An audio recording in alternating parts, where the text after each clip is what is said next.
So the first question that I am having for you is, being the principal at St. Bhavan's College of Arts and Commerce, what is your philosophy of leadership and how would you describe your leadership style?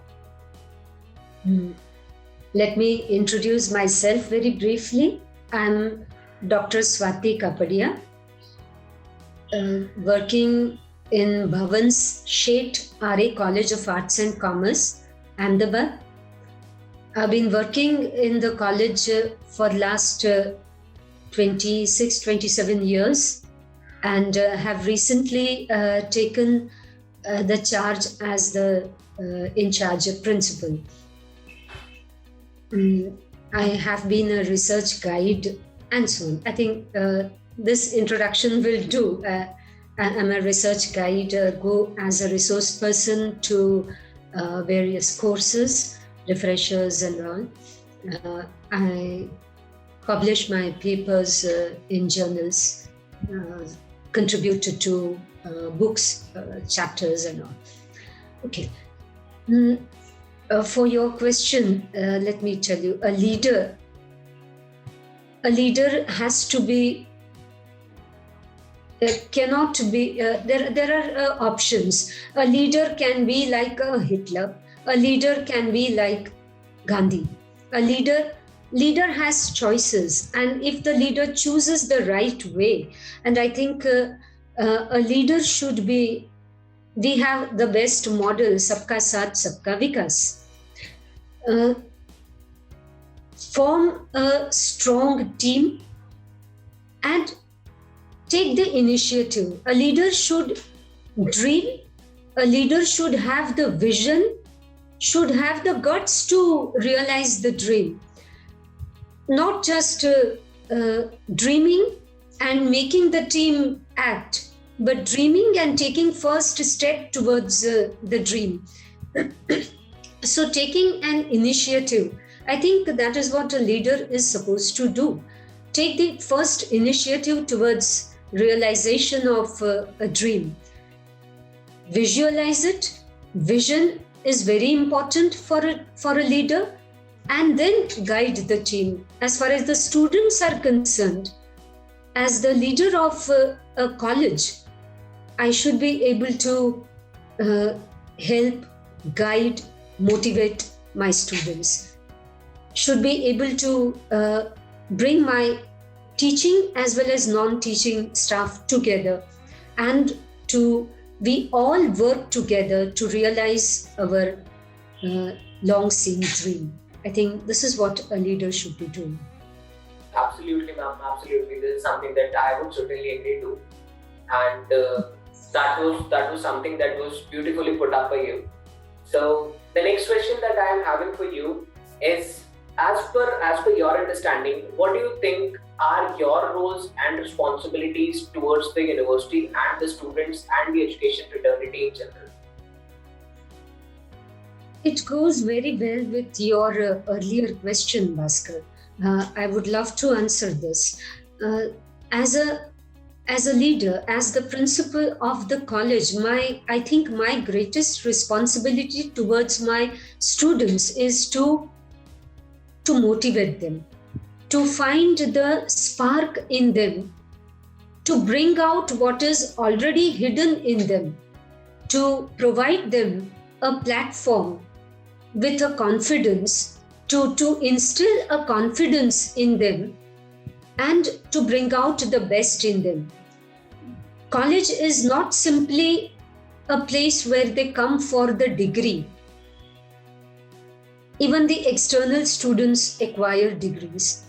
But when they choose to be regular students and they come to the college, it's not simply to get a BA or a BCom, which is very common in many of the colleges. But when they choose my college, my responsibility is to see to it that they acquire soft skills, they acquire something which will take them long way through in life.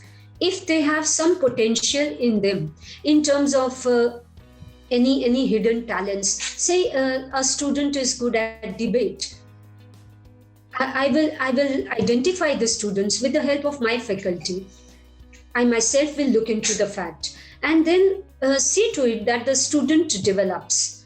So this is my primary role, to find the spark in the student and motivate, bring it out for them. My role as the head of the institution is to see to it that my faculty, my colleagues, my teaching staff, as well as non-teaching staff, they feel the positive energy and to they feel enjoy the freedom to work. They are not restricted by my rigid thoughts, but they are encouraged to put in their new ideas, and they are encouraged to go ahead with their work very freely. So this is the basic role and responsibility as the head of the institution that I see myself as. This was really inspiring for me as well, ma'am, and I'm really glad that you are taking up so much as a responsibility towards the students. And I'm glad that there are such professionals like you in our education community, because of which our country is growing each and every day. So the next thing that I'm having for you is that what would you like people to know about your university or institute that probably they don't know as of now? In fact, for reasons and all, we are not into advertising at all. We have never been advertising our college. First of all, I would like to say that we belong to such an institution which is part of India's heritage institution. We are governed by Bharatiya Vidya Bhavan, which is one of the biggest heritage institutions and one of the few academic heritage institutions of India. It has been given the status of heritage institutions. And we are very proud to say that we belong to Bharatiya Vidya Bhavan. Secondly, ours is the college as such in the old city area. So in spite of the constraints that we have, apparently the constraints that we face, we have overcome the constraints collectively, cumulatively, with a collective effort.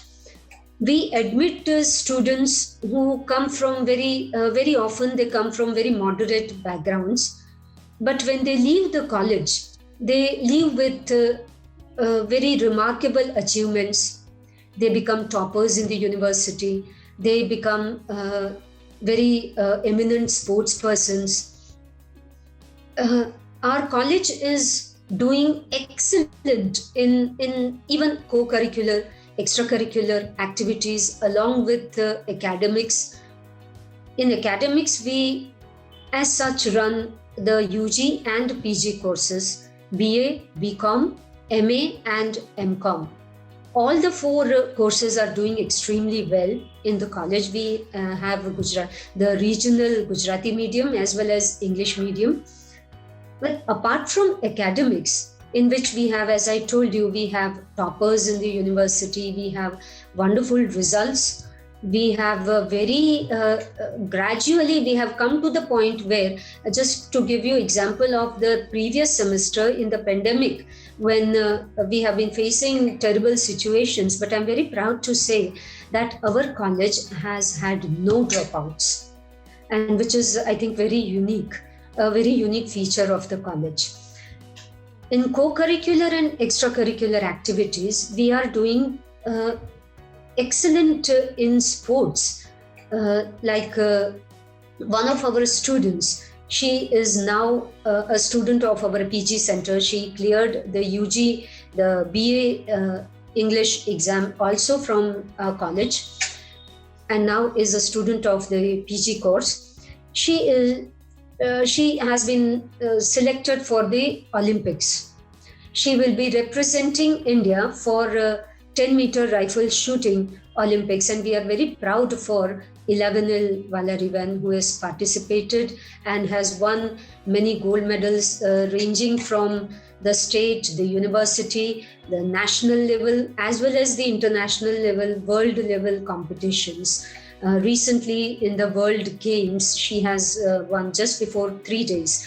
She has bagged a gold medal in the world shooting competition, rifle shooting competition. Similarly, we have many other sports persons. We have Deep Shikha, we have Ishwari Sheth, who have been participating, who have second time registered for the World University Games. In this manner, we have several, more than say 15 national level players. We have a student who is the first girl student to win the gold medal in national cycle race, Himalayan cycle race. So that way, our college is very supportive to students. And how do these students manage to continue studies along with so much? These students have to dedicate so much to the training in their sports. Then we have our college has our college has framed an excellent policy that we online education, the concept of online education, we have adapted only in the pandemics. But to these students, these sports persons, we conduct their exams online. We have been doing it even before this, prior to the online education becoming popular due to the pandemic. In NCC, our students have been going to RDC. In cultural activities, our students have been selected for cultural exchange programs with other international universities. For example, for the last 2 years, our students have been going, and they have been selected by the university to represent the university, Gujarat University, for Indo-Japan Student Exchange Program. Then we have an internship MOU with the IIT Gandhinagar, where our students are selected for internship. One of our girls, she completed her internship with the IIT and now is doing a wonderful job with the PDPU and so on. Then our startup cell is very unique. The startup cell of our college, we are perhaps the only arts and commerce college in entire state to have got this government grant of 20 lakhs. In the last year, we won the best startup college award in our state. We have more than 10 functioning startup proposals.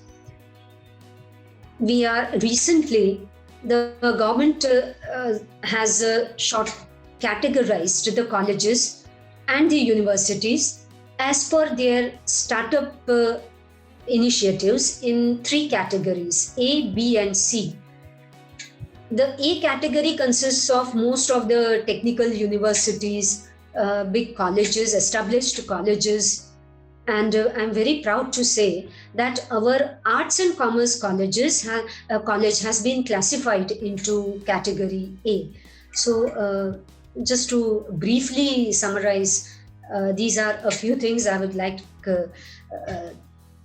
students to know about our college. Then for years together, our college has been ranked in one of the first 50 colleges of India. Okay. That's really good to know, ma'am, that you have been able to shape the career and the future of so many students, and you have been a great contributor towards that. I would actually want to know this also from you, that what do you see that are some of the biggest challenges for Bhavan State College and education fraternity in general for the upcoming few years? In the upcoming years, the new education policy has been announced, and our slowly and gradually, Our norms of judging should change. So there are challenges. Simply degrees will not do. That is the greatest challenge for the education world.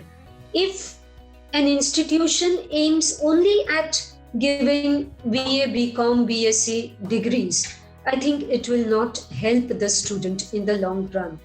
There should be employability, there should be potential which has to be brought out. So the entire education world faces challenges, and to talk of my institution, our challenges are, along with these, we have different challenges also, and I think many institutions like us must be facing these challenges. And one of the challenges, as I told you, is this. For my institution, the location, we are located in the old city area. So a young boy and a girl thinking of fashion, thinking of extra sophistication, thinking of glamour. A glamour may not be in my college, apparently, because the students, as I told you earlier, a majority of them come from a very moderate background. So this is one challenge. Another challenge is, which we have now overcome very proudly. It used to be a challenge, the dropout ratio, but now I think I will not call it a challenge. But one major challenge is the finance. Short of faculty, teaching as well as non-teaching.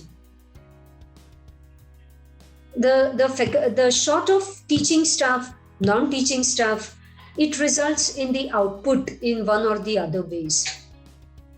Not getting grants and managing the college with all these activities is another great challenge to us. So these are a few challenges that we are facing. Absolutely, ma'am. This is something that I would definitely agree to. Also, I personally believe that networking plays a very important role in creating a very good environment in any particular institution, and I'm sure you would also certainly agree to this thing. So Yes. I also wanted to know this thing from you, that how do you tend to establish a healthy relation and environment in your institution amongst the faculty members and the students of the community? Some key words I would be using for this is, one is a human approach. Yes, ma'am. As the leader, the approach has to be humanitarian, human. Rules are there, but rules not at the cost of human approach. Rules have to be followed. I'm not saying that rules must be violated, but a human approach is necessary. If someone needs help, one should be ready, not simply me, but my entire parivar. We call it Bhavan's parivar, and I very proudly use the phrase Bhavan's. We are Bhavan's parivar, Bhavan's family. We call ourselves a family, and that is the reason for our healthy environment. So we function as a family, even in this formal setup. A human approach, and a human approach combined with a trust. I should be trusting others, then I'll be trusted. If I don't put trust in the team, if I don't put trust in my students, if I don't put trust in the teaching, non-teaching faculty, then I think I will not be able to get the desired results. The feeling of mistrust prevents success. So this is one thing. When my student says, ma'am, I'm doing this, ma'am, I'm not guilty of it, I have to give him a chance. I have to trust him. So the mutual feeling of trust, truthfulness, human approach, and sharing responsibilities, sharing feelings, sharing ideas. With all these, we create a very healthy environment, sharing dreams, and then going ahead together with dreams. We achieve a uh, healthy environment in the college. Correct, correct. And I think a lot more people are ideally supposed to think like this, ma'am. But sadly, I feel like that not a lot of institutes are functioning in this way. And I'm really happy that you are having this kind of thoughts Yes. towards your students and the faculty members, that you sort of consider them your family, and that's how the approach is. So to sum it up, I would just want to ask you one more thing. So, any particular suggestions that you would probably want to share with the current youth and aspiring students in general for shaping up their career, and before they are taking up any particular decision that is going to impact their career in longer run? So, any particular top three things that you would Yes. probably suggest, that yes, these are a couple of things that you should think of before you make a decision. Yes. To students and to the youth. The youth are the target students. To students, I would like to say a few things. And the first thing is uh, trust yourself, trust your abilities, develop a positive attitude. You see a lack of tolerance these days. You see very high expectations, and then frustrations, and then we have been seeing the results. What is happening? The results in terms of failures, in terms of suicidal attempts. Rather than taking any such drastic steps, it's okay if you feel that you are confused in making a decision. At your age, it happens. It's okay if you feel diffident someday, sometime. It happens in everyone's life, but never to give up. And this never to give up ability, never to give up trait comes only when you trust yourself. When you be reasonable with yourself, ki, yes, I'm a human being and I have a right to live, and I'm going to do this. With the trust in yourself, with the trust in one's own self, students will definitely succeed in spite of obstacles, in spite of shortcomings, in spite of adverse situations, in spite of challenges. The trust, the faith, and striving will take them ahead. Second thing I would like to say is have faith in Indian culture, Indian values. Blind imitation will not take us to anywhere. Not to imitate blindly, not to think that, oh, if I be that, if I be one particular thing, if I attain this Western ideal, or if I be this, then only I am successful. A student in one's own background, a student in one's own Indian values has all the capacity to be successful. And what the colleges have been doing, the value education, and that is what I keep my students telling. When you come to college, you consciously learn the subject, but unconsciously you learn so much from your teacher's personality. And what are the teachers? They are the emblems of our values, our value systems. So the message I will like to give to the students is have faith in our values, have faith in your own backgrounds. I think success comes from that, from your roots. Your mother tongue has tremendous capacity. Your culture is scientific enough to take you ahead. There are several examples of this kind. So have faith. This is what I would like to tell the students. The overall interaction that we had was actually very inspiring for me, ma'am. And I personally believe that these words of wisdom coming in from you would be very beneficial for the entire student community as well. And I would really thank you for joining us for this particular session. And Thank you. Thank you so much, ma'am. My pleasure. My pleasure. Thank you so Thank much. you.